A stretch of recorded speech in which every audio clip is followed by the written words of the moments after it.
Supposed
to do this Hello. while that was playing. So here we What'd you go. say?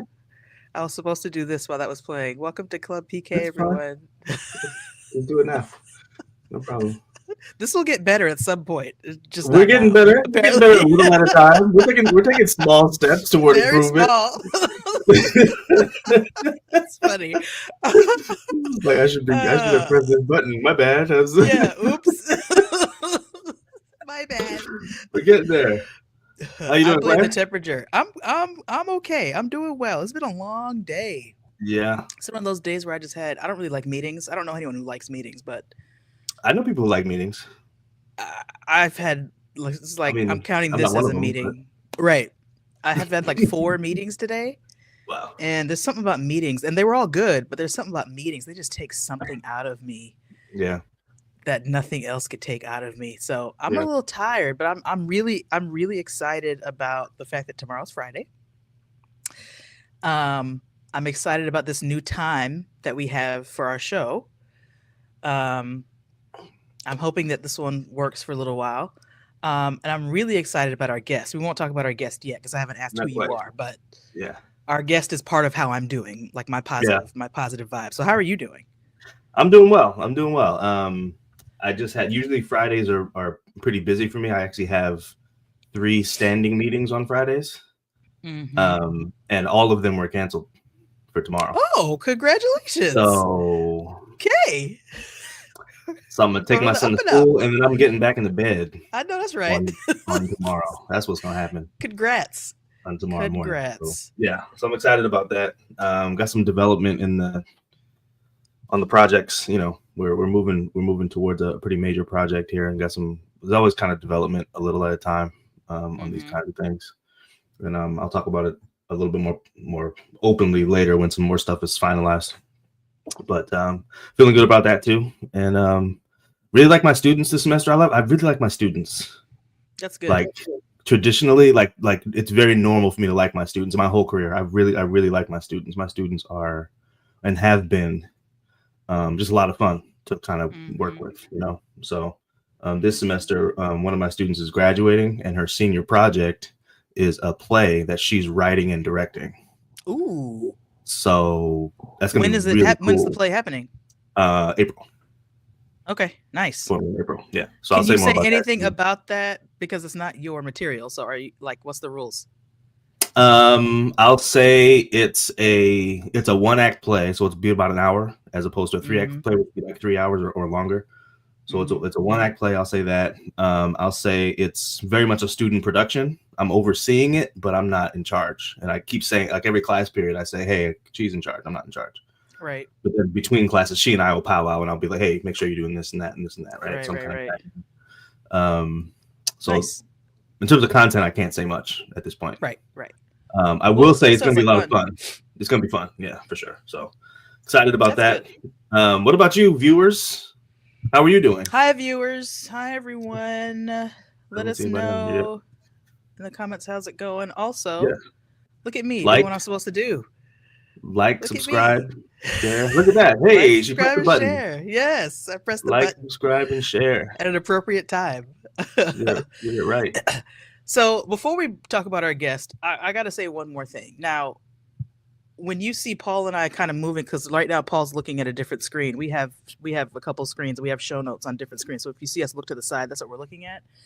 And I have something written down for us to very briefly discuss that I added this afternoon. I was watching something on YouTube, and This is a before, I guess. commercial.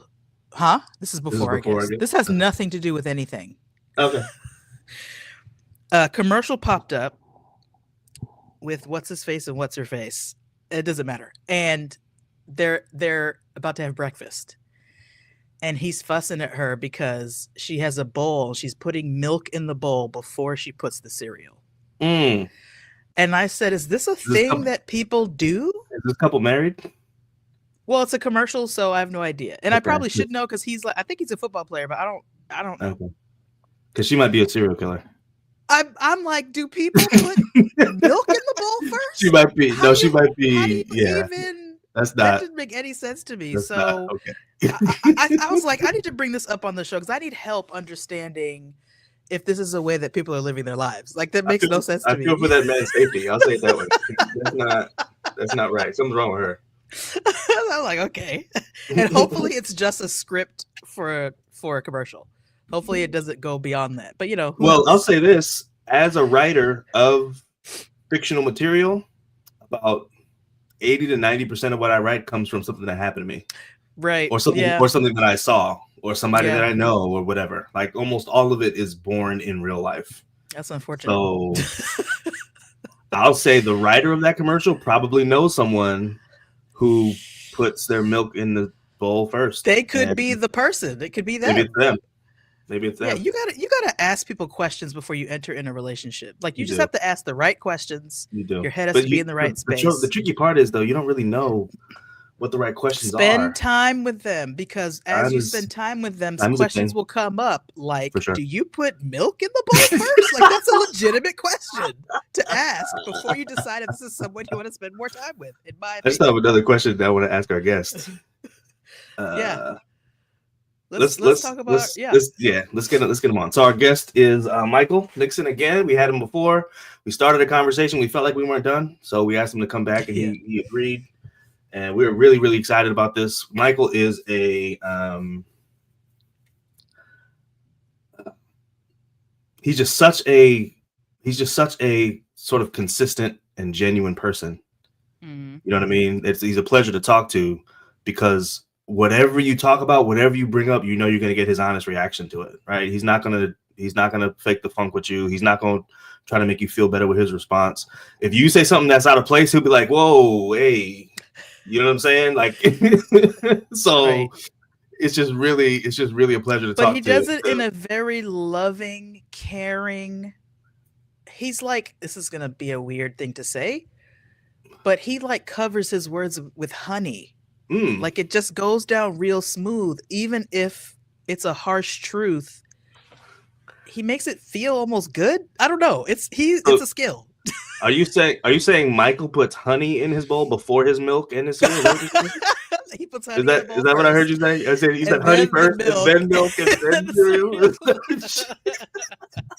Yeah, that's important. Because that person's Jeffrey Dahmer. Like, you get away from him. That dude is crazy. So we're gonna bring him on in a second. But he said something in our last show. He made a number of comments that were provocative and meaningful. But he said one thing in particular in our last show, and it just stood out to me. So I want to just play the clip really quick of that, and then when this clip is over, we'll have Michael, and we'll just kind of continue our conversation. Here we go. There are lots of things that God, doesn't, agree with, but at the end of the day, till death do us part. Sometimes relationships die, and that death isn't always a physical death, and that God's grace is sufficient for everyone who's involved, and there's life on the other side of it, and so. We're both navigating that in our different ways. So there you go. Michael Nixon, welcome. What's up, y'all? Thanks for having me back. Appreciate it. mind. I usually don't get invited back places. Like sometimes, maybe this is bad because we're going to talk about dating a little bit. I have had second dates though, but yeah, You've had second dates. There have been more than one dates, but yeah, sometimes I speak somewhere and. That was enough of that. But you got used to that now, right? So when you go somewhere, you're like, let me make sure I say everything because they might not call me again. Yeah, no, I'm really intentional on the front end. Like when people ask me to talk on a specific topic, I'll say, now, hey, like, and I actually learned this from Dr. Christina Cleveland, who's like a friend and mentor of mine. I remember I invited her to speak at Andrews when I was there. And she said to me, she's like, now, Michael, you can get lots of different Christinas. So like, which one do you want? And I said, that's a really good framing. So I've adopted that to say, hey, I could say all kinds of things, but don't say you want something that you don't want it because I'll give you what you want. Right. So, right. So thanks for coming back. We want the Michael. We want Michael. You know what I mean? There you go. We want the real one. There you go. You got it. So I played that clip, from a second ago. You said, to death do us part. Sometimes relationships die, and of course, God's grace is sufficient, which we all believe. Even if we don't always believe it in our bodies, we believe it in our minds, right? Sometimes it's hard to get your body to follow along with that. But that comment, though, I watched that clip a couple times. Like I edited the clip, and I had to find it in our show and stuff like that. And I was actually looking at Claire's reaction and my reaction, and Claire was nodding the whole time you were talking, and I was like this. And the reason I was sitting here like this is because I don't think I had heard it put that way before, and I was processing it. So I wasn't in a place to nod in the moment. Claire had obviously either heard it or she believed it already or whatever it is, so she was nodding. No, me nodding is me processing. Oh, okay. Me nodding is me listening. Yeah. Okay. So just unpack that for us a little bit. So we come from a tradition, a religious tradition, and of course that's the context of this conversation, right? As PKs, we come this religious tradition where you're almost taught, and I can't speak for everybody, obviously, but sometimes maybe you're taught this directly in some cases, but you're almost taught that no matter what happens, never get divorced. Yeah. Right. And the statement you made, sometimes relationships die and it's not necessarily a physical death. That's the opposite of that. Yeah. In some ways. Right. So not that we should be looking for a way out necessarily, but help us process the idea that maybe a marriage has even, died or whatever. Sure. Life and death. Yeah. Beginning and an end. Life and death. Yeah. Well, I'll first say, in all seriousness, I know I joked earlier, but I really appreciate y'all having me on, and I love the conversations that you all are sparking here, and and the opportunity to dive deeper here. So I'll try not to give like a super long answer, but so like the quick version, or like kind of the punchline, and I'll unpack it, is that what I described in that clip is something that it isn't necessarily, it goes beyond what I read into what I've lived and what I've experienced. And, there's a quote from and I'm forgetting exactly where it's, where it was written, but there's a Christian author that was really helpful for me when I was going through my divorce process. And he put it this way, and he talks about how, we don't think ourselves into new ways of living, we live ourselves into new ways of thinking. And I think that probably for us and for most Adventists, we lean more into that old philosopher's mindset of I think, therefore I am. It's more like that former of like when I cognitively understand something, now I'll do the behavior to match it. Right. Whereas I think so much of the Christian and spiritual experience actually has to be experienced, and then you kind of look backwards to what you've experienced and understand and see the different parts where God was in it and the ways that God showed up that you wouldn't have expected had you not experienced that. So having said that, the reason why I've come to that understanding is that, and I don't think I shared this in the last episode, but I had a very personal experience with God as it pertains to navigating and thinking through the ending of my marriage. And so, I literally had God audibly say to me that your marriage is dead. Wow. Like, God said that to me. And Wow. so I'll try to give a quick version of how it happened. So this is October of 2019. So a year prior to the beginning of the divorce process, which that began in October 2020. October 2019, I went on a spiritual retreat, which was actually co-led by Dr. Cleveland, who I was talking about earlier. Christina and another friend of hers, a guy by the name of Jonathan Stalls, they were doing this week-long retreat in North Carolina. So I was in the mountains of North Carolina at I think it's the Montreat Retreat Center, which is like an old school Billy Graham like Christian campground. Like, so back in the day, he used to have these big Christian events there. And so we spent the week talking about spirituality, kind of, the phrase a lot of people use now is deconstructing. So it was really kind of a deconstruction week. And I was the only Adventist there. So it was like a multi-faith, interfaith group of people. There was probably about 15 of us. And part of that, that week, Jonathan, he's really big into like connecting with God, like through the body and like through nature and that kind of a thing. Mm-hmm. And so, those that know me, I'm still not, even though after this experience I warmed up to a little more. I'm not like an outdoors person. Like, I'm not trying to go on hikes. I'm not trying to camp. Right.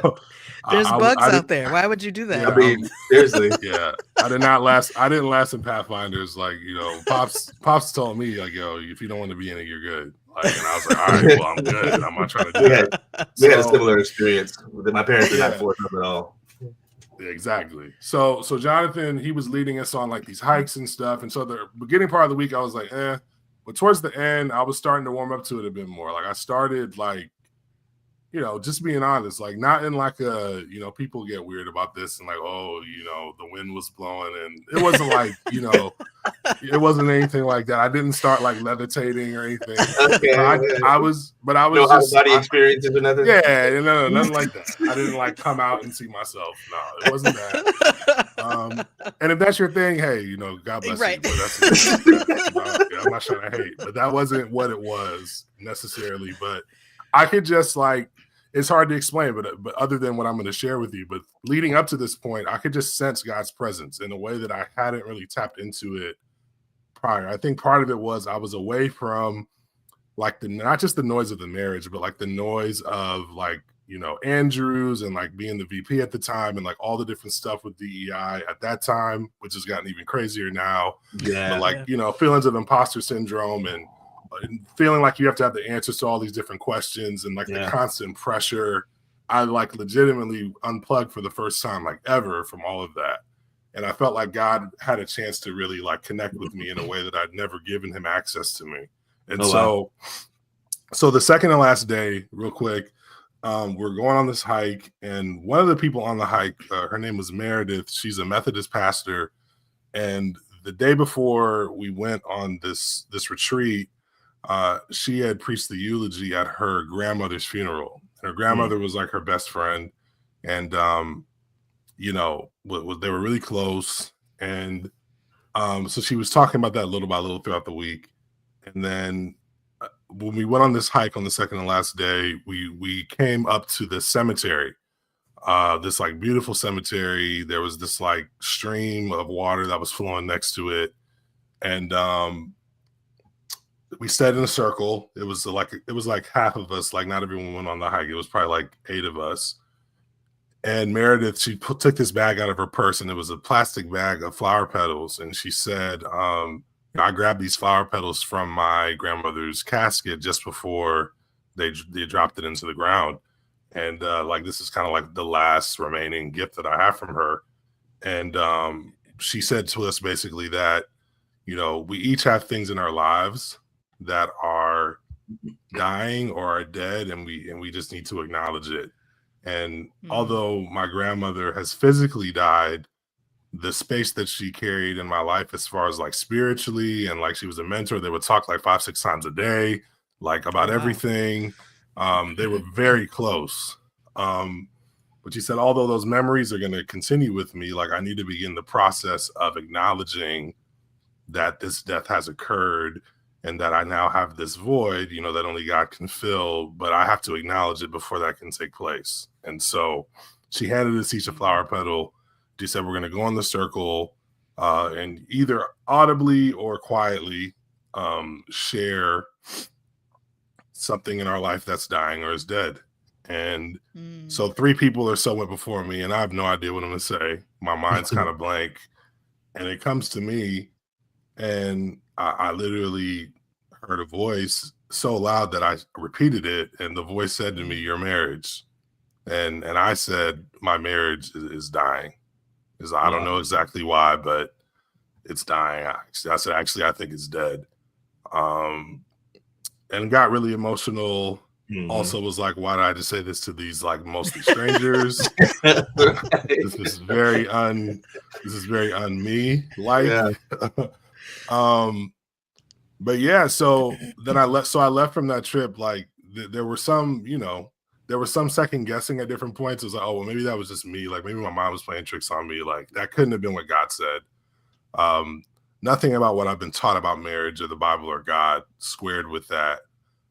So I had to start doing some digging and like reassess and sort of, you know, I got some good counsel, you know, spoke to some mentors, you know, counseling, that kind of a thing to process. I didn't share that with anybody. It was just something that like, other than the strangers in the circle, I didn't share that with like anyone, you know, in my life at all. And then over the course of like the next year, different things unfolded that confirmed to me why that was true.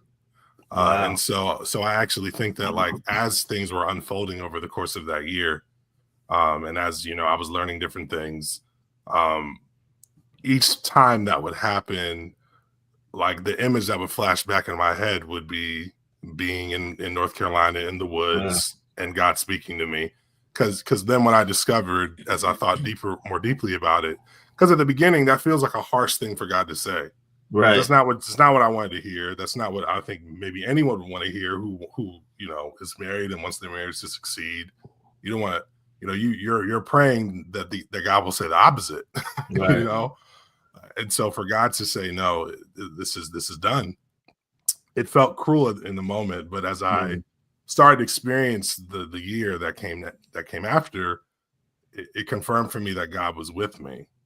And that God was present, and that even though this was extremely difficult, God foresaw this. God actually, in his graciousness, did the difficult thing and informed me that this was coming, like trusted me enough to say that this was coming. Wow. Knowing that I needed to know from him that even though none of this made sense, that he knew it was coming. And that became enough for me to navigate all the different things I had to navigate. But I wouldn't have been able to articulate what I articulated in that clip had I not gone through that experiential journey. Because it's not something that I could have just read and then just known intuitively from reading. Right. I don't even know where to start. There's so many things that we have you just said here that are not at all. No, who cares about the questions that we have? Like, who cares? So many things stand out to me, and I know you too, Paul, but I want to talk first because I'd be forgetting stuff. I turned 41 anyway. If I don't say it now, we'll forget. Your 40s are different, man. You gotta jump on. You gotta get in front of it. You gotta get in front of it. The first thing that stood out to me, you got 39 years of momentum already. Exactly. And I'll just try and list them, then we can go back. First thing that stood out to me, and it stood out to me because I just talked to my therapist about this morning, is the quote that you shared from the Christian author that said, what was it? We don't think ourselves into new ways of living. We live ourselves into new ways of thinking. Which in my mind, that means it's not head first and then body. Sometimes it's body first and then head, right? That's right. And that stood out to me because I'm very, so if anybody knows any Nixons at all, you pick any of them. Yep. We're very smart. We're very smart. We're very intellectual. We're very analytical, like all of us are head people. Yep. And one of the things that I'm trying to learn to do, like in this new chapter of my life, is to integrate my body more just into my life. I don't even know what that means, but I know that there's an imbalance in my life. I'm very, very, very heady, but there's other parts of me that the Lord created that I need to integrate. So that stood out to me. The other thing that stands out to me is how God decides to communicate with us. And it's different for every person. And I've always I don't know if envy is the right word. I've always found it really interesting and very curious about people who literally audibly hear the voice of God. And your reaction is interesting too, because you were like, maybe it was just like, that couldn't have been what I really heard. But then of course you lived a little longer and you realized, oh, that was literally the voice of God. That stood out to me. I don't know that I've ever experienced him in that way. And had you experienced him in that way before that day? Like, had he audibly one spoken other to you time before? Okay. One other time when I was way younger though. But yeah, one other time. So it sounded familiar the second time. And I'm wondering if for you, or maybe all of us, or really me is what I'm thinking about, if I would hear that too, if I would give him the kind of access that you gave him on that day. Maybe there's a place. In other words, the revelation was as a result of your being open. Yeah, and sometimes I think I'm open, but then I'm like, no, there's stuff I'm hiding. Like actively trying to hide from God, which intellectually doesn't make any sense. But experientially is what I'm actually doing. And so the idea of like surrendering and giving God complete and total access, if I'm honest, is a really scary thought to me, which is why I'm like, nah. But maybe that's where he is. You know what I'm saying? Like, that's where he is. So that's the other thing that stood out to me. There was a third thing that stood out to me. Took too long explaining the first two. It happens. It happens. What it was? You gotta jot it down. Hey, I'm here writing notes on what you're saying because I know I'm not gonna remember. So I'm not playing that game. I'm in my mid-40s. I know better by now. Right. It'll come back. It'll come back. I should have started by saying thank you for sharing that. No, yeah, seriously. It's incredible. Can I just be perfectly honest? That's a really difficult story to hear. Yeah. So, and I can't imagine living through it, right? Yeah. So yeah. What'd you say? It came back. I remember. Oh, you remember? Oh. The last thing you said was it felt cruel of God in the moment to say that to you. And that made me think about the character of God and who he really is. So shameless plug, but not really shameless. Paul and I wrote a book called God is a Person, Discover God for Yourself. And there's a chapter, I don't remember what chapter it is, but there's a chapter, it might be chapter 1, where we talk about how if you look at God through a distorted lens, you're going to distort his character. That's it. But if you look at him through the lens of love, anything and everything that he does or even allows to happen in your life is going to make more sense. Yeah. And something can feel cruel, but can be a loving act. Like, that's crazy to me. Yeah. And I guess maybe it's the perspective. Like, you have to step away from it. Like, some time has to pass. And you have to live a little longer and have a few more experiences sometime before you can really understand something that happened before. But it's just interesting to me that because I hear all the time people talk about how cruel God is. Like, if he exists, he's evil because all these things are happening. He allows it to happen. If he can't be all powerful and all good because look at all this terrible stuff that's happening. But we often don't think about things that are on the surface cruel things could actually be acts of love. And this almost feels like a dangerous conversation to have right now because I don't completely understand it. I don't want to mess it up. But what you just said was very poignant about that in particular. Yeah, no, that's great. You want to jump in, Paul? I was thinking about the cruel thing just really quickly. And let's respond to Claire's litany of questions there. But just look up a quick definition of cruel just for clarity. And this is actually from Oxford. Willfully, and it has willfully underlined, willfully causing pain or suffering to others, or feeling no concern about it.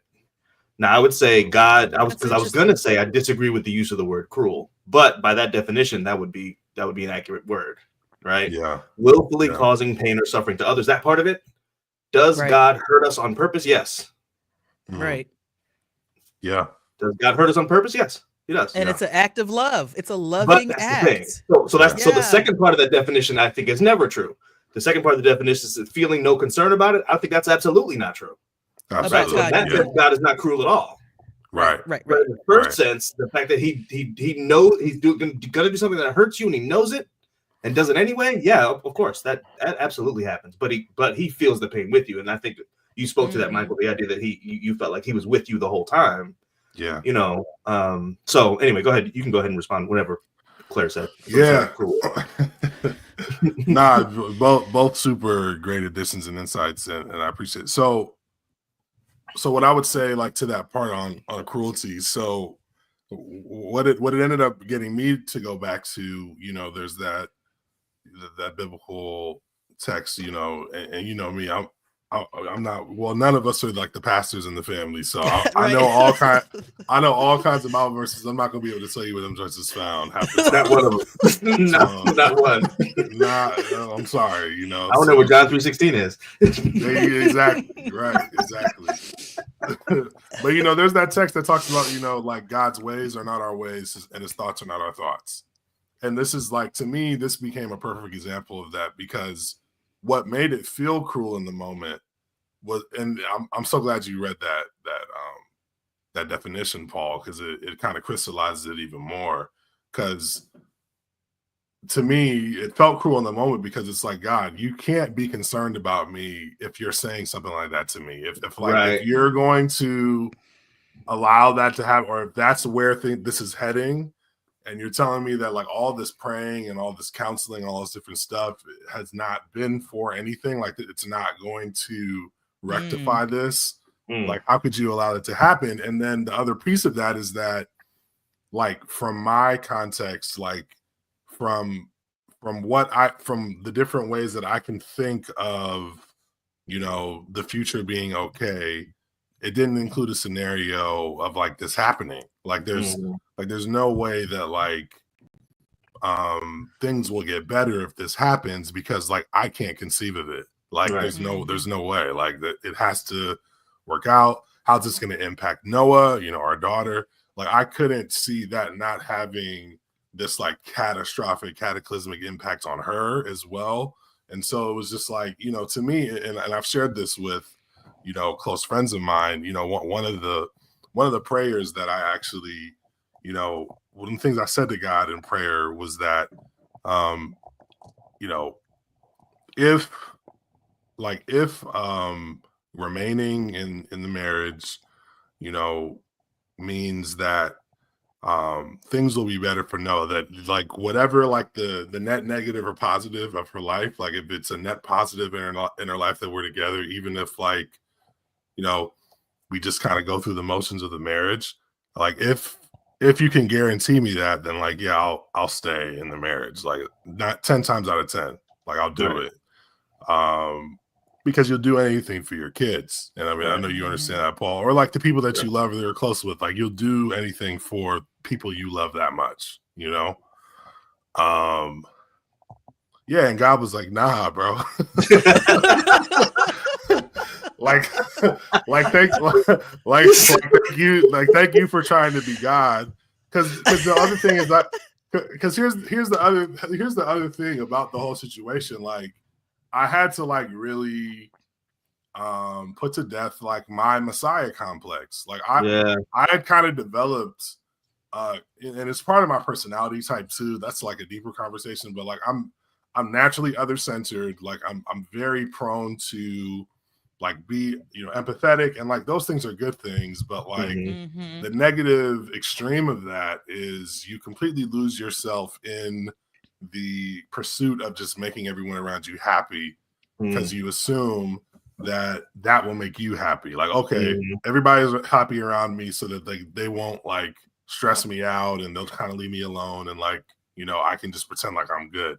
And so to me, it was like I was scenario playing, like, okay, well, how will this impact, my wife at the time? How will this impact Noah? How will this impact like the broader family? Like, this is going to be embarrassing. Like, how will this impact my job? Like, there's already people out here praying on my downfall because they hate DEI. Right. So like, if this happens, like now I'm gonna look crazy out here, and then like this all just looks very messy, and like this is very not me. Like all this is not me. Like I'm very calculated to this point in my life.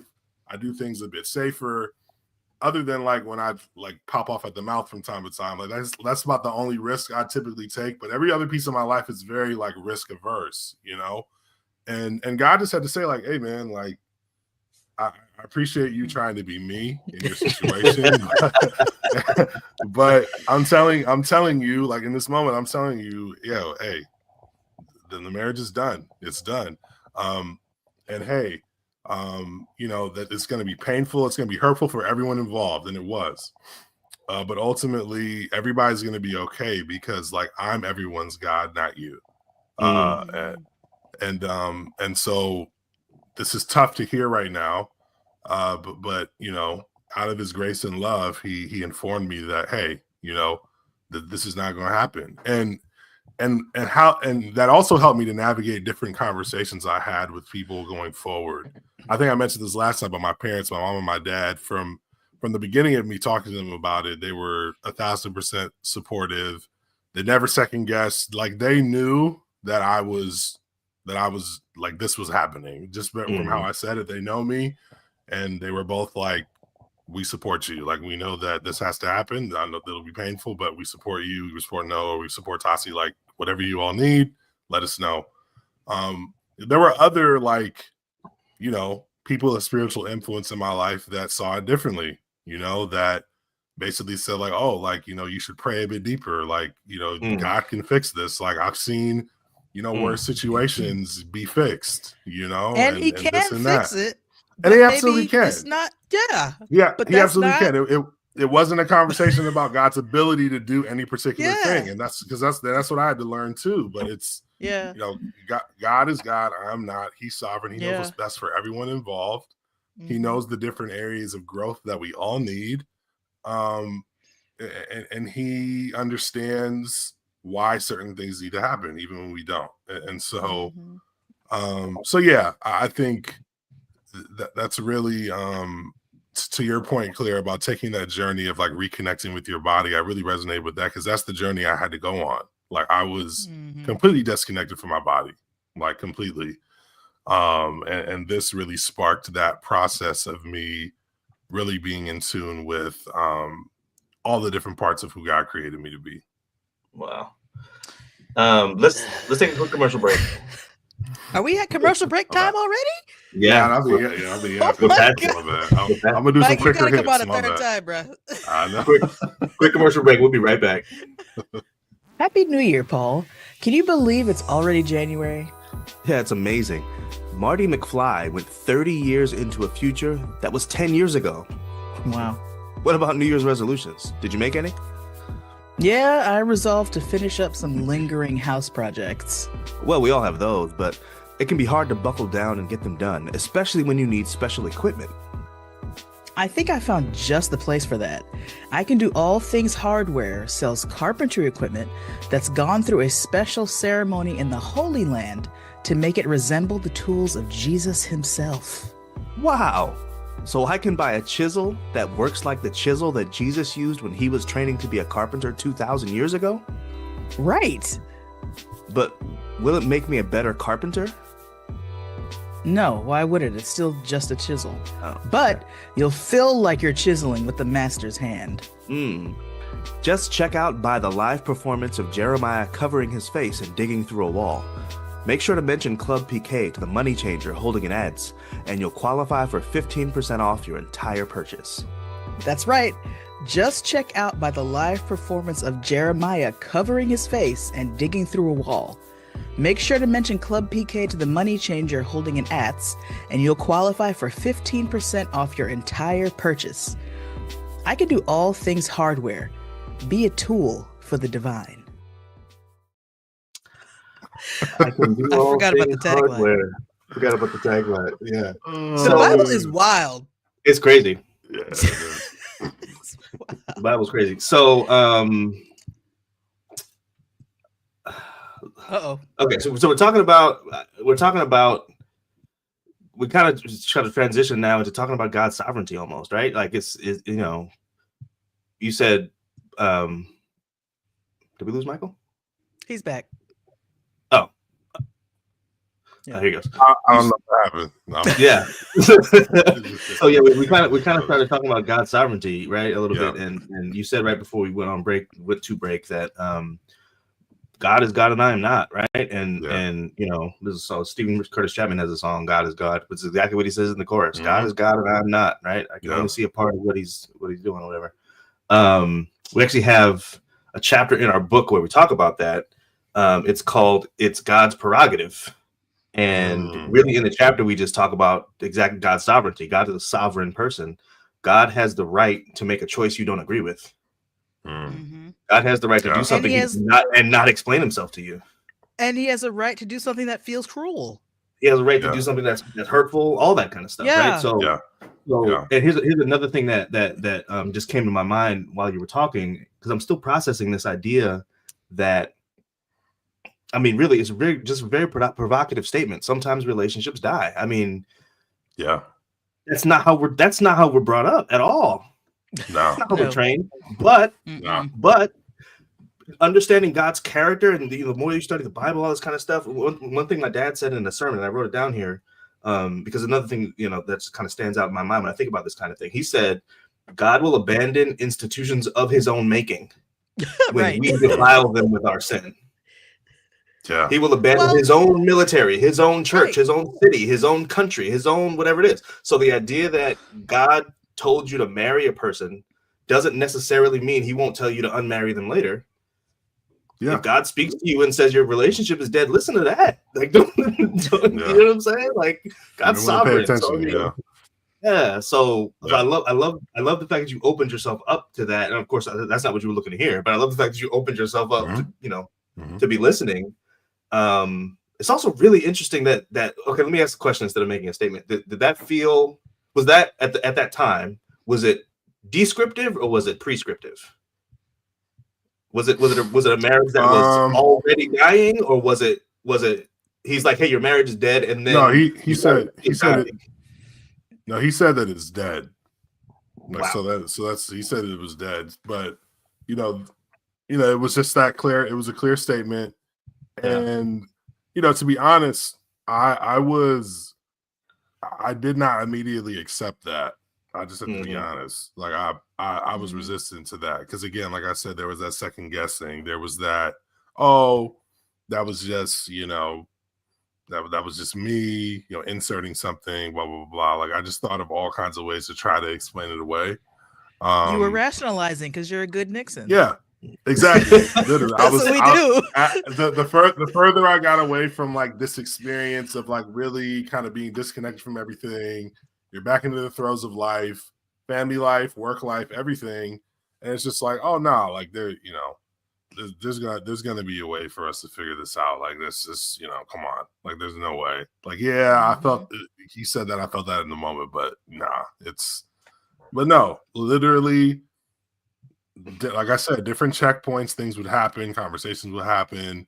I would make some extreme effort to fix something that would just make things worse, and it would just be like, okay, like I'm experiencing this in real time, like So it took a while for the death to settle in, which is natural. That's like it was the grieving process, is what it was.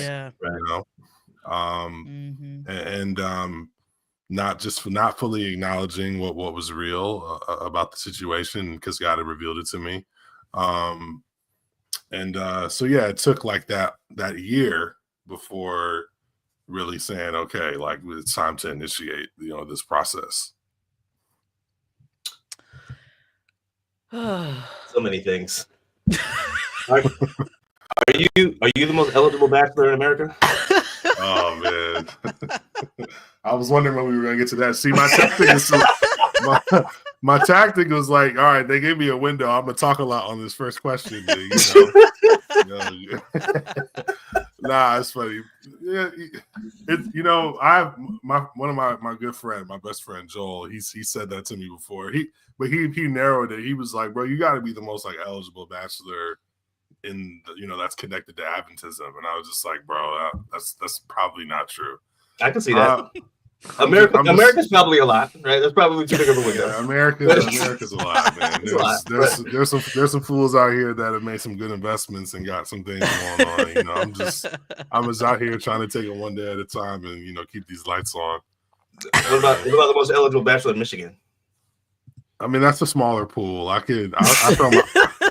throw my hat in the ring. I'll throw my hat in the ring in the midden. You know what I mean? It's yeah. I might fare a little better there. Oh man, where do I even go? Where do I go? Oh, yeah. So is that where I want to go? Yeah. So we don't have a lot of time. Yeah, that sucks. I want to do this too, but let's do this last. Okay. We're looking at the same Google Doc. So yeah, we are. Are you good? Let me ask a couple questions leading up to this because we know you, but I'm assuming there are going to be people watching who have no idea.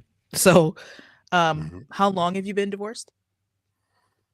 So it finalized in June of 2021. So how long is that? 3.5 years. Almost 4 years. Oh yeah, almost 4 years. Yeah. Since that time, have you dated at all? Like, if so, how did you get there? Like, what was that process like? Because you were married, divorced. Like, what is single life like after having gone through a marriage? It's a big laugh. It's what I just did. It's a laugh. It's a laugh. Let me be honest. I have dated since I've dated. Let me get this number now. I've had a few like what I would call like more like serious like longer term relationships. I think the longest I dated someone it went about like 6-7 months, and that was in like toward the like the early part toward the end of 2023. And that person was great. I've met some great people. The other person I dated, it was in, I guess it was 2022, for about 5 months or so. And then there have been different folks that I've gotten to know, like here and there, like around those different periods of time that, lasted for varying, amounts of time. And to be honest, like a lot of people, the cliche is to be like, oh, dating is trash. Like it's horrible out here. And there are definitely like some, I think, bad parts of it, but I think by and large, I've had some good experiences. I've had situations that I thought were going to work out, not work out, and have had to deal with like sort of it's a different kind of pain of navigating those things because there isn't as much of a time investment, per se. But I think the pain that you navigate when you're dating post-divorce, when things don't work out, is just like, I guess, I don't want to say getting used to, because that sounds like, I don't want it to come off as like shallow, but it's like, better preparing yourself for something not working out. So it's not saying you go into it expecting it to not work out, but like the odds would suggest that like, unless, and there's people doing all kinds of things out here, which, hey, live your life. There are people, being poly, E&M and all that different type of stuff. But like, I'm a monogamist. And so, so the odds are it's gonna happen with one person. So like there's gonna be lots of other people it doesn't happen with. And so I think the other like context I should give is like, so for me, I really only I'm a relationship person when it comes to like, romantic connection. I had my dating history was 2 women. Like I had 2 long-term relationships. I dated someone who I met in high school, like into college. And when we broke up, it was probably like a few months later, I met my ex-wife, and then we dated and got engaged, got married. So wow. I didn't do like a lot of, anyway.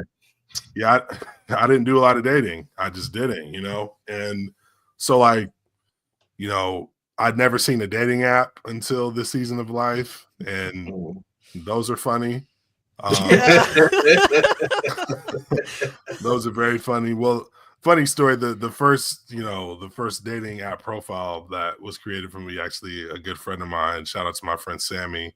He lives down in Orlando. He'd been through a divorce prior to me. And so I connected with him like during that summer after I'd gotten divorced. And like when I visited him, one day we were there, he created a dating app profile for me, and that was pretty funny. I actually went on, I guess, my first date during that trip, and that was a funny experience. So it kind of like broke the ice, you know what I mean? And it was just, so with that, it's kind of like you don't necessarily know what you're going to get.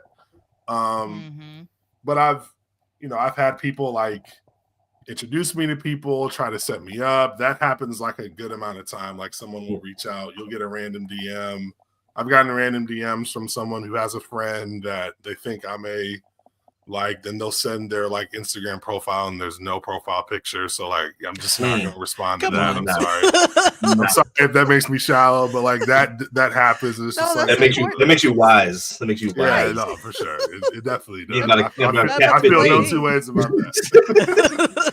But so there's a lot of that, and and I appreciate it. Like people that look out or whatever, and a lot of people see themselves as matchmakers. A friend of mine connected me with this like matchmaker one time, and she interviewed me and like set me up with a couple of people. That was an interesting experience as well. So yeah, I've had I don't want to ramble on, but I've had a couple of different kinds of experiences. It's been interesting.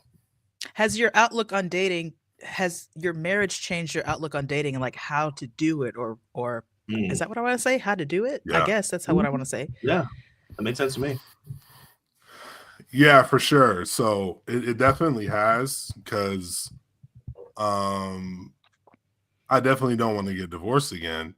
And so like having had that happen definitely impacts for me how I navigate relationship. I'd say when I was dating my ex-wife, of course I was younger at that time, I was much less, I think, developed in like my emotional intelligence, and going back to like that, my connection with my head and my body, kind of understanding more like, for me, it's like having a better understanding of like how my body should respond when I'm in a healthy space with someone in a relationship. And obviously communication impacts that, but there's something about, for me, like I probably have more of a need to spend time with someone before moving to that like next deeper level, which can be difficult because I've actually mostly done long distance dating, I'd say. And so that it could just be a challenge just because you're navigating schedules, and obviously I'm a parent and like that kind of a thing. And so not as easy to get like that in-person time as much when you're in the same city as someone. But what I've learned like also is I have to be careful, just because like there's some people and there's some women, and I'm sure there's some men as well, but I've definitely met a good amount of women who have like a specific timeline around when they want to be married. Yeah. And which is fine. I mean, if you're dating with intention and like that kind of becomes the thing, and I get that and I respect that. I'm not on the same kind of timeline, me personally. Like I want to spend a good amount of time with someone. Even so like what I would say is what post marriage has taught me is that there's a difference between chemistry and compatibility. So you can, I've built chemistry. I built chemistry in the dating space with all kinds of people. Like there's something that clicks. Like obviously there's the physical attraction. I'm very conversational. So like something in the conversation, there's some commonality. You're also extremely tall, so that might be part of it as well. Yeah, I'm very tall as well. That's in vogue, these days. So I guess I ride that wave as well. But like, yeah, but I and someone says something that, and I'm a learner, so like someone kind of teaches me about something, I really love that too. So like you build that chemistry, and connection kind of grows out of chemistry. But then for me, the compatibility question takes a lot longer, because I really need to know that we're compatible before moving to the marriage conversation, because compatibility involves, where do you want to live? Where do you see yourself in 5-10 years? Like, how do you feel about, in my case, I'm a parent. How do you feel about, being a supportive adult, to someone? I don't need someone to be Noah's mom. Noah has a mom and we co-parent great. Are you threatened by something like that? Right. Noah's an extreme priority for me. Are you threatened by that? If she needs something, that's gonna always be an extreme priority for me. Are you okay with that? Like, those kinds of questions. I live in Michigan, and I co-parent here, and so moving is a complicated question. So if you don't live in this area, I'm never the kind of person to say to someone, "Oh, you have to move," or something like that.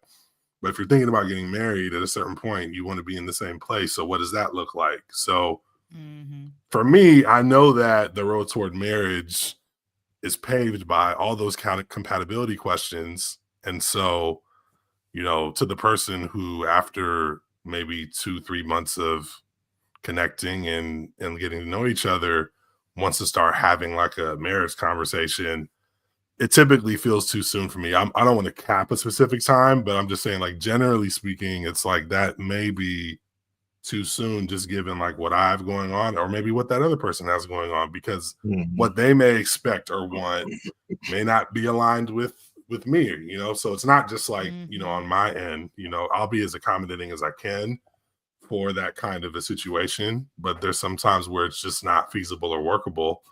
And I've had that come up, at least with one relationship that I was in.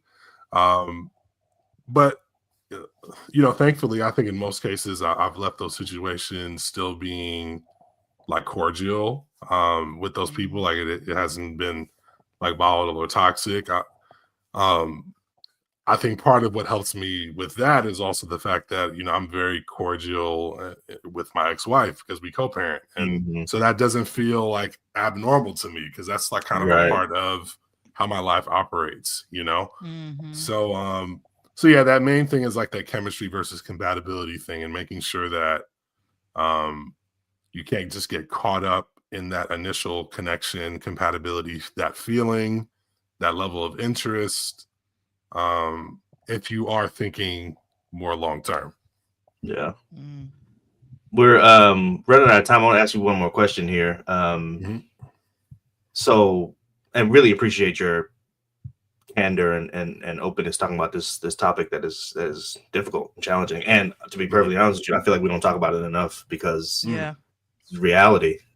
Church out of the church. This is the reality of a lot of people's situations. And if people need help and support, and if it's not coming from the church, they're getting it somewhere else. Absolutely. They're getting it. Yeah, they're getting it. So where are they getting it from? Right. So I really feel like our church, maybe the Christian church in general, could do a better job of addressing real pain as it happens to real people in the world, even if the pain is caused by something you don't agree with. 100%. You know what I mean? Yeah. So all that is preamble to the question. And, I kind of feel like sometimes in our church, and maybe it's the Christian church at large, but definitely in our church, Seventh-day Adventist church, we sometimes act like unmarried people are incomplete, right? We sometimes act like unmarried people don't belong, or they're marginalized, or whatever. We do a pretty poor job, a lot of cases, in singles ministries and all those kind of different areas and stuff,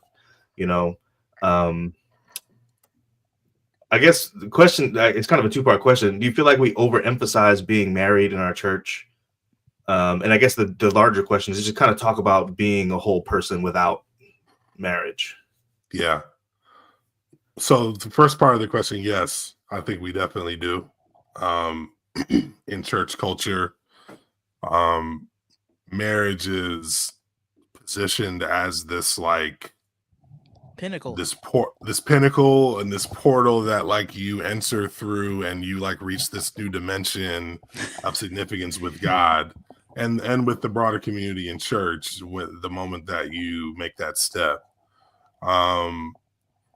And I think it can condition us a lot of times. I certainly, I didn't feel the pressure from my parents that much. Probably more from my mom than my dad. But she's gonna be mad that I said that. I love you, Mom.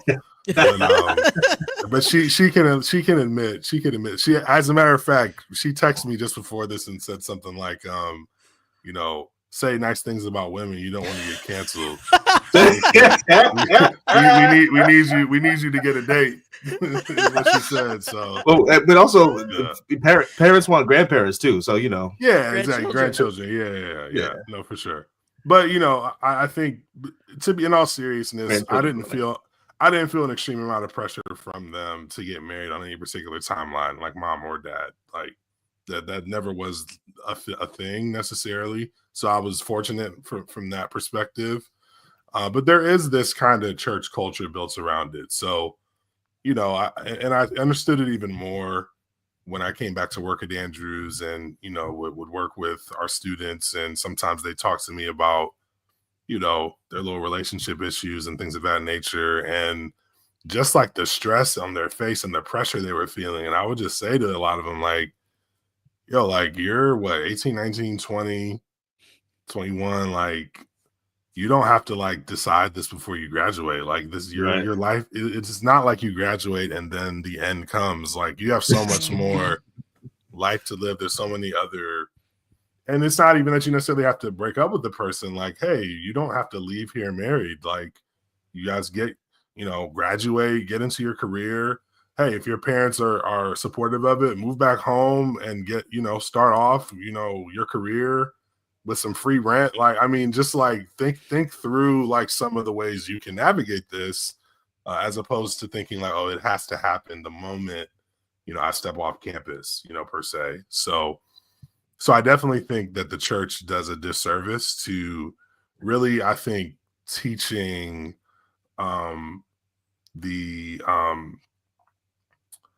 really just teaching like good practices around, you know, just being a whole person. And this kind of segues into the second part, and being what it means to be single, and whole, being, you know, fully connected with God individually. But also I think part of this is that, you know, in many ways, I don't know that the church really operates in the way it's supposed to be from the communal aspect. You know, I think the church is really teaching more of an individualistic spirituality.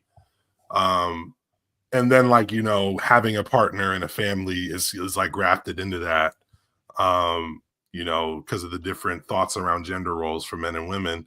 But I think if we had a more authentic, beloved Christian community that folks were a part of, they wouldn't necessarily feel this pressure to run towards somebody else so they could build some sense of connection and belonging with one other person and a family unit.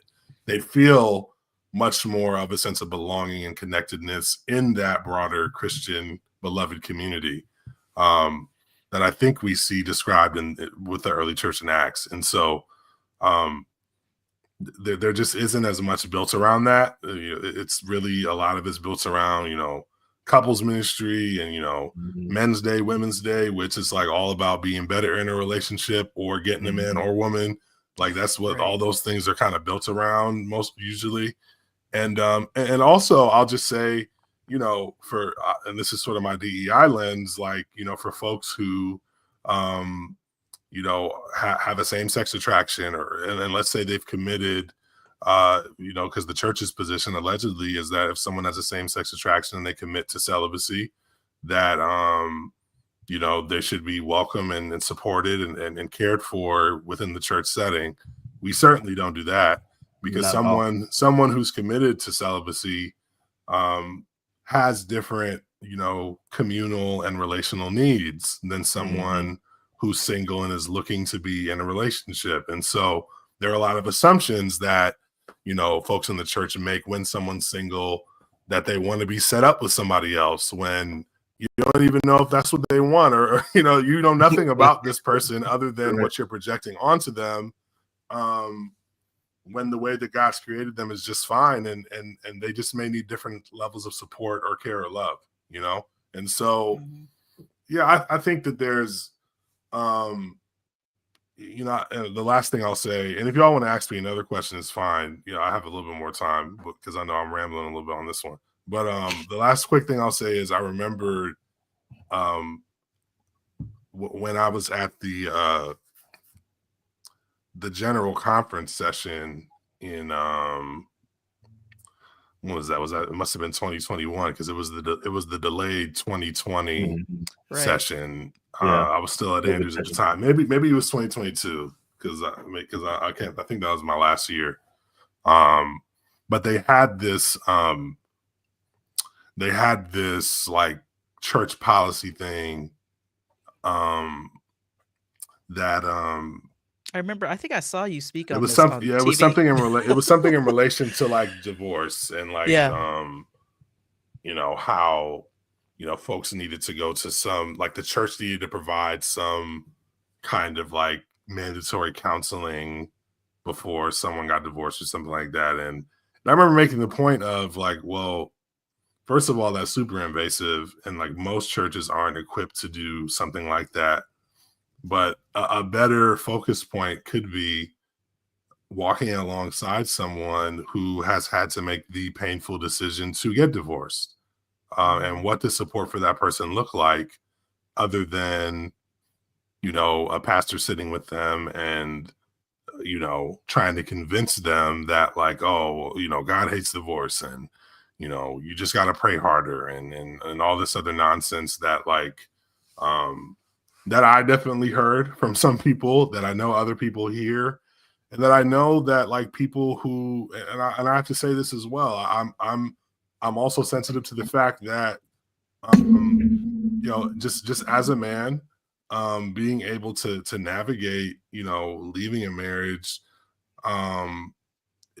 resonated differently than it sometimes resonates for women. And there's some women that aren't in the position where they feel like they can leave, or if they do, there can be even a greater stigma that's put on them that a man doesn't necessarily have to carry, just because we live in a patriarchal society, and that impacts the church in extreme ways as well. And so there's sometimes people, particularly women, make the really difficult decision to just say, hey, I'm just going to try to figure out how to stick this out, because that whole journey looks just so daunting. And this may be a situation that may involve some level of abuse and things like that, which, you know, I definitely wasn't a part of my situation. And, you know, but I know that people have, you know, felt trapped in scenarios that they need to sometimes have support to get out of. And the church could provide a greater level of support than it typically does for those persons. That's good. Wow. Well, he said we could ask him another question. So I thought you were going to ask this, so I actually want to ask it. Go for it. I can't find it. Here it is. So this one? Well, I asked that already. How has your understanding or even relationship with marriage changed now that you've been married? I don't think we've covered this. Maybe we have a little bit. But like, what did you think about marriage pre-marriage, and how has that changed post-marriage? Or has it? Yeah.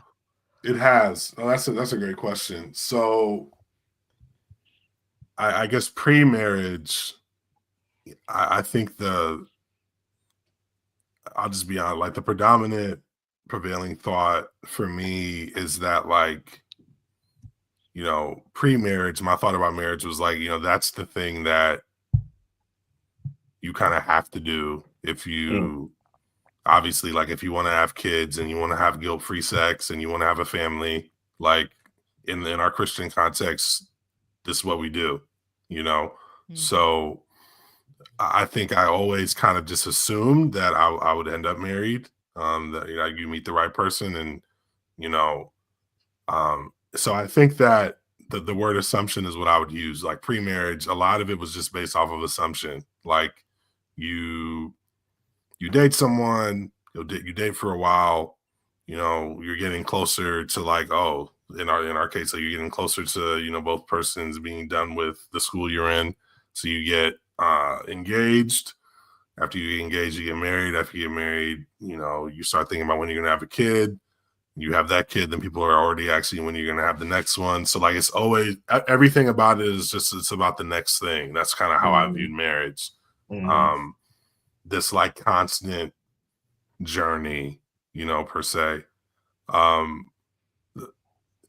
way that I think about it now, I think in its ideal state is, I think that marriage should feel, you should have more of a feeling of arrival when you get married than this journey of chasing something, and you do all these things, you check off all these different boxes leading up to marriage and in the marriage. And then after, you get married and whatnot. Because like, you're just supposed to like have this, this Hallmark card perception out there of, what you've accomplished as a result of being married. Like I think about this a lot, and I try not to be cynical, but I thought about this a lot, since I've gotten divorced. People will, the old timers in church, they'll announce like, their 30th and 40th and 50th anniversary, and people give these like rousing ovations. And like the cynical thought that I always have is, well, what if they hate each other? Right. You know what I mean? Like, yeah. They've survived, like, cool. And there's something to be said for that. Like, they made the decision, however they got there. And I'm not saying it shouldn't be celebrated. That's just like a little funny thought I've had. But to me, it speaks to, again, it's like this portrait that we have, or this vision that we have of what have we accomplished? What are we pursuing? And like, how does that look to everybody else? For me, I should say, I didn't put a lot of emphasis on like, how do I actually feel in this thing? Like, do I feel as if like I've more fully come alive, both internally and communally with this other person? Is this someone that like, it just doesn't really make sense to do life without? That's the way that I'd say that I would see it now. And what I've learned, I think, about marriage that's informing the way that I look at it now is that I think marriage is simultaneously the most like selfish and selfless space you can be in, like all at the same time. And you can kind of waffle between the two because, you can, it's very easy to like justify like really crazy things when you're in that context, because you're experiencing life with each other in a way that nobody else is. And so you see things or say things or do things in that context that like nobody else would really have a clear lens for. So if you tried to explain it to somebody else, it would just sound crazy. But it's like, in the context of where we're at, like, I felt justified in this because that happened, Right. And so yeah, you can move into this extremely selfish space, I think, while simultaneously telling yourself the story of how selfless you are because of the different things you're doing, sacrificially in that space, So for me, I've had to, I've thought about like in that space, the next time I'm in it, assuming that happens, having a better barometer for that, and within myself, and ensuring the other person does as well, I think is really important. Wow. So I actually have one more question, if it's okay. Yeah. All right. So this one's a little wild. Okay. but it came to mind while you were talking. Take a It's not sip. funny, Rob. Yeah. Just a little preface. You know. Hey, but you know me, man. You know me your whole life. So I'm a wild boy. So okay, quick, really super duper quick story. So I have a few friends that are divorced. One of my friends was divorced, young lady. We were talking. We knew each other in college, and then we reconnected after she was already divorced, and she had a son and all kind of stuff. So I was just asking about her. I wasn't asking about her marriage. I was asking about her divorce. Mm-hmm. I was like, "Tell me, how'd you get there?" Right? And she was like, "Oh, there was some abuse and all kind of stuff." I was like, "Okay, so yeah, Mm-hmm. you know, you had to get out of there. That makes sense. You probably did the right thing." And I was like, "Well, why'd you marry him?" And she's like, "Well, he proposed." Mm-hmm. That was the whole explanation. So it was kind of what you were describing. Wow. Your whole this is just kind of the next thing, you know. Because I was like, was there something different in the marriage that he didn't show you before, or was he the same person? And it just kind of demonstrated itself in eventual abuse. And he was like, he was kind of the same person. It wasn't like a major shift. But I was like, why'd you marry the guy? He's like, well, he proposed to me. So it was like just just the next thing. So here's my question. Without getting too specific, or say as specific as you want. Looking back, was there anything that you sort of overlooked in dating that came up in marriage that helped to facilitate the end of the marriage? I'd say, yeah. I'd say, and we probably would both say that. I'd imagine if you'd asked her, she'd probably say that too. But I can only speak for myself. Let me ask an additional question as you're answering. Sure. Because I'm wondering, everybody knows on this, well, maybe you don't know. I'm not married. I've never been married. Paul's married right now. Michael's been married, is no longer married. So we kind of have three different perspectives. And I'm just wondering, as a single person who, I'm not dating, but I could, whatever. Anyway. I'm going to spin back and we'll switch seats for the next episode. She'll be dating tomorrow, though. Let me recenter myself. Now that, because you're in a different space right now. Like when you look back on stuff, your perspective is different. Totally different. Oh, yeah. So, so Paul's question, yes, but also, are there things you couldn't have seen? Right. Because you hadn't been married yet. And now that you're married, you're like, oh, now you see what I'm saying? Yeah, no, absolutely. That's a great addendum. Yeah, no, that's absolutely right. So and that's part of the tension of my answer, because it's like I wouldn't say that I consciously overlooked a lot. There were some things probably, and not to say that those things were necessarily like, oh, I overlooked that and so that's why the marriage ended. Like, no, but I think because you're on sort of that that trail towards marriage, like you're not, we obviously did like all the things like the premarital counseling, all that, your mentors and, talking to family. We did all that, and what I've learned about all those different spaces is that they operate based off of the information that you give them. So whether it's therapy or otherwise, they're going to react to what you're putting on the table. Unless God really gives them some deeper insight into what's going on. And so, yeah, so I would say for sure there were some things that were overlooked or that I couldn't even have seen at that particular point. There were things that, were talked about, but not as in depth, until after we were married. So it was like, oh, okay, well, that additional context helps me see that, better and understand how that impacts our relationship. I was young and she was even younger than me, so like I don't think either of us had the full gamut of tools that we have now, to navigate conversation or understanding identity or having processed past traumas or like all those different things. We were either at the novice level or hadn't even started some of that process, and so I think to your point, to take your question a bit further, I think that if there was any advice I would give folks out there, whatever part of the journey they're in, either they've never been married or they have been married or they've been in a long-term relationship, didn't get married, and now they're single, whatever the case may be, is taking the time to do some intentional work on yourself is like the best thing you could do for that potential next relationship. It really is. Like it's you know, I see posts a lot on social media, and social media is a place where you can waste a lot of time.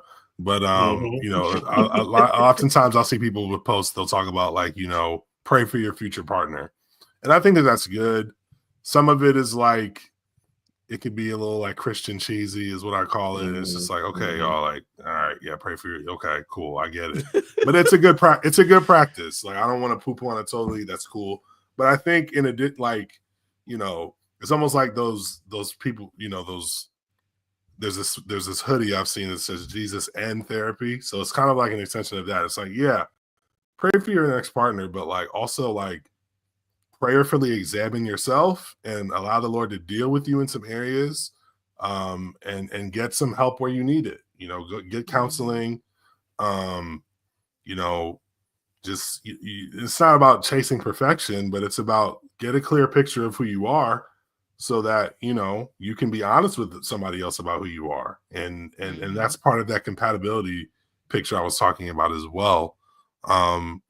So those things are really important. And I think I definitely understand that in ways that I didn't, you know, when I was, you know, I was what, 25 when I got married, and I'm 37 now. So I'm in a much different, you know, place to be able to navigate, you know, that whole process. Mm-hmm. Wow. This is the only episode we've had where there's like literal notes that we wrote as you were talking, Michael. We really, really appreciate you coming back to talk to us, and it can't be the last time. Like we have to talk more because it's too good. Let's do it, man. It's too Let's important. We can have you back on and talk about something lighter. Let's talk about, you know. Let's talk about your have some prospects on next time or something. You know? There it is. Get you on a hookup show. Thank you so much. Thank you for your transparency, your honesty. For sure. Yeah, thank you for being genuine. Willingness to take Michael, you've been the same. That we didn't clear in advance. You're right. Michael's been the same as long as I can remember, and I'm older than you. So I appreciate that. I like genuine people. Yeah. I don't think Michael's not exactly the same, because I don't think he would cry if he dropped his hot dog. Yeah, I had to grow out of some stuff, you know. But there was a time when I don't have sneakers on right now. I have slippers on. Right. So there it is. I grew out. That's a big difference right there. That's a big. Oh man, no, I appreciate y'all so much. Love y'all. Y'all are family, and I wouldn't be able to have as authentic and organic a conversation with people who aren't fam. So appreciate y'all inviting me back in the space, and yeah, you know, whoever comes across this, you know, someone may need to hear it. This has definitely been it's therapeutic for me, and it's just a reminder. It's important sometimes to just like, you know, take that time to look back and reflect, and you're just reminded of like, you know, where God has brought you through, where he's brought you from, where you are now. And just understand that there's just like an immense and immeasurable, I think is a better word, amount of value in our experience. And the more that we're, you know, get out of our comfort zones and share those things, you just never know, you know, who it may impact. I'll just share real quick. I remember I did a talk, and I shared not nearly as much as I did tonight, but I shared some of my journey in a talk I did on campus. I think it was at a Vespers, and they were they streamed it, I think, on their Instagram, and someone who I went to school with at Andrews just happened to be tuning in, you know, to it. And they sent me a message and just said, hey, like, I really appreciate you sharing that. I'm going through some stuff. Can we talk? And then they reached out to me, and they were going through like a pretty difficult situation that they needed to get out of, or were in the process of trying to navigate how to get out of. And I definitely won't say that like I helped them navigate it fully, but I was able to share with them more insights from my journey that were helpful as they did what they needed to do. And so you just never know. Yeah. Who's literally, this person was out of state somewhere, hadn't spoken to them in a number of years. And just, sharing a small piece of my story opened up a window for them to get something from it. So I'm happy to do it. Love what y'all are doing, and we'll definitely come back sometime in the future for sure. Sweet. Thank you. Next time we need to have Noah on too, by the way, because that's the there you small go. stuff. Noah on. That's it right there. Yeah, definitely. What's it like to be Michael's daughter? That's got to be interesting. Boy.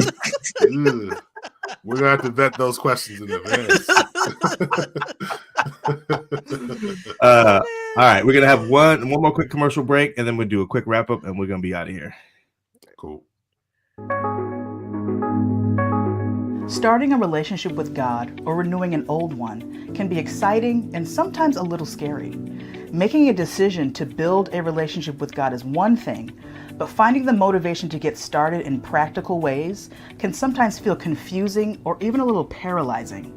How do you integrate God into your lifestyle? How do you make the relationship long-lasting and real? How do you make it not just practical, but also realistic? At CP Nix, we'll come and spark the catalyst at your church, on your campus, or even in your small groups, and walk you through the God is a Person book and workbook with practical steps to help jumpstart your journey with God. In our presentation, we'll focus on one chapter in the book and guide your group through a few of the practical steps, leaving you feeling inspired and motivated. Go to cpnix.com today to schedule a free 15-minute consultation and begin your journey from reading to relationship.